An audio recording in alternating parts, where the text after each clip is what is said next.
Eto na ang inaantay ng lahat. Officially, mapupunta na si LeBron James sa Philadelphia 76ers matapos mag-sign ng 2-year deal worth $8 million.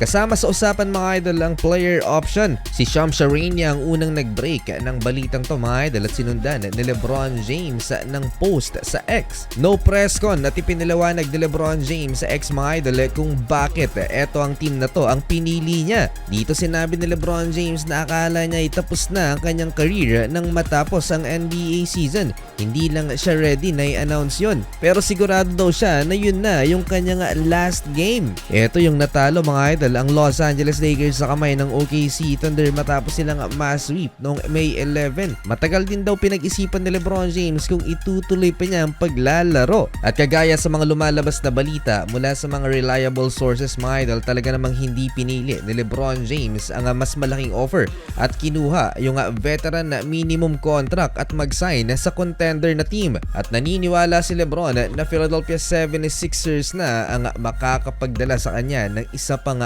kampyonato. Nagpasalamat sa LA, nabanggit din ang Miami na kanyang former team at maging ang Northeast Ohio sa Cleveland. Sa pag-sign ni LeBron James mga idol sa Philadelphia 76ers, malaki yung chance at expectation na sila magiging front runner at contender next season dahil sa pagkakadagdag ni LeBron at ni Jaylen Brown.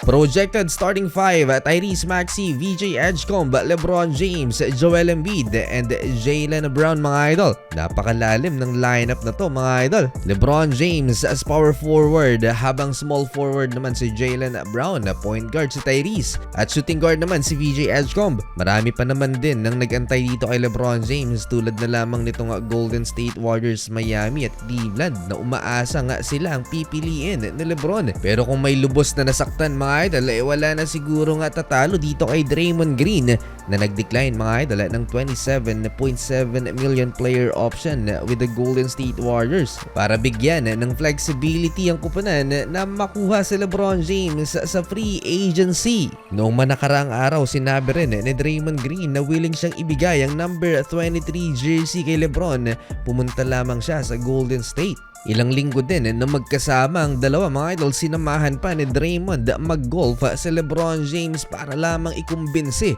na pumunta sa Dubs si LBJ. Asang-asa siguro itong si Draymond Green kay LeBron James. Patunay lamang ito mga idol na wala talagang nakakaalam kung ano ang nasa utak ni LBJ. Sinabi pa ni Draymond Green na papalit siya sa number 5 pag kinuha ni LeBron ang 23. At dahil hindi nga nakuha ng Golden State Warriors sa LeBron James, merong backup plan ng Dubs dito kay Draymond Green. Dahil sa pag-decline to ni Draymond at hindi nila nakuha si LeBron James, bibigyan daw ng malaking kontrata ng Dubs itong si Draymond. Next in line at hindi siya iiwanan sa ere ng Golden State Warriors. Dito pa lang gagalaw ang GM nila, ire-resign si Draymond, mag-a-add ng 2 free agents.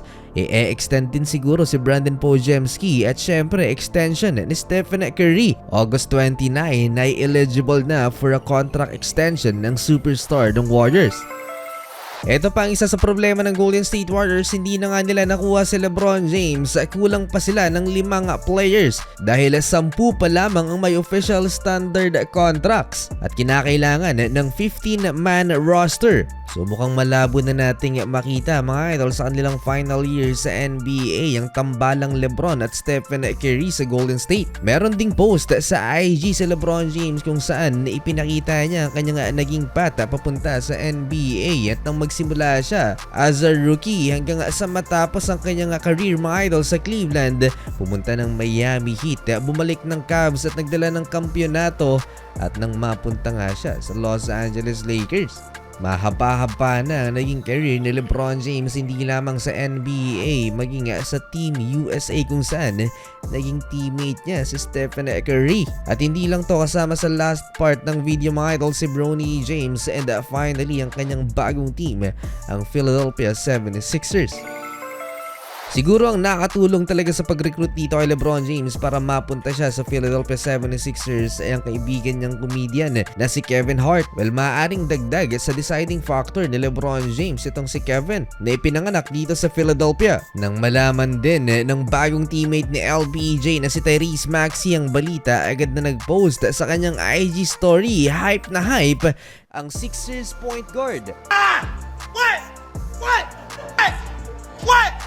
Nauna ko nang ibinalita mga idol na merong connection sa pagitan ni LeBron James at ni Tyrese Maxey dahil under the same agency sila, ang Clutch Sports ni Rich Paul. May mga hint na rin na mapupunta si LeBron James sa Philadelphia 76ers noong nakarang linggo sa Fanatics Fest kung saan nabanggit nito ang trust the process at todo hiyawan ang crowd.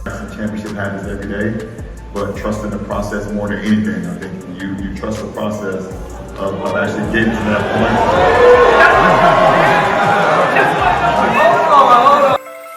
Sa part naman ng Miami, mukhang na-jinx nila ang pag-sign ni LeBron James sa South Beach matapos kumalat mga idol yung introductory press conference ni LeBron James para sana sa July 27. Tama naman na may press conference on or before July 27 pero hindi sa Miami kundi sa Philly. Bago ang announcement ni LeBron James ngayong araw, nauna pa ang Miami Heat sa listahang pupuntahan ni LeBron James. Based na rin sa mga odds, pumapangalawa ang Cleveland, pangatlo ang Golden State at panghuli naman ang Philadelphia 76ers sa pang-apat na pinagpipilian.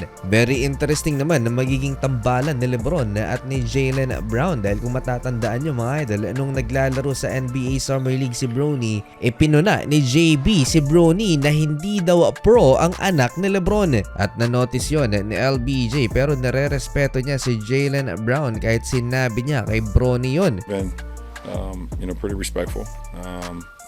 Besides the shit he said about Bronny at Summer League. I was wondering if you guys were able to get past but other than that, we've been alright, After the announcement, meron ding tweet si Jaylen Brown sa X. Welcome din ng governor mga idol ng Pennsylvania si LeBron James. Dahil isa din daw siyang die-hard Sixers fan na pre-claim niya ang araw na to as LeBron James Day. Maging ang number 1 hater ni LeBron James na si Stephen A. Smith nagulat sa balitang to mga idol.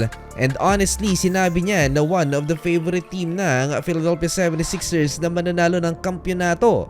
I don't think there's any question. The Philadelphia 76ers. I'm shocked by this. The Philadelphia 76ers are now in play to be a championship favorite.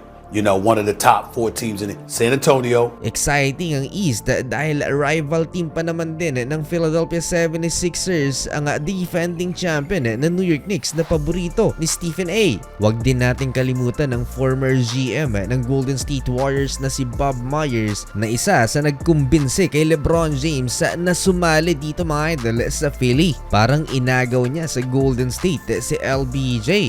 President nga pala mga idol si Bob Myers sa parent organization na nagmamay-ari naman ng Philadelphia 76ers. If it's about winning, and that, let's talk about this team, because you can win here in Philadelphia.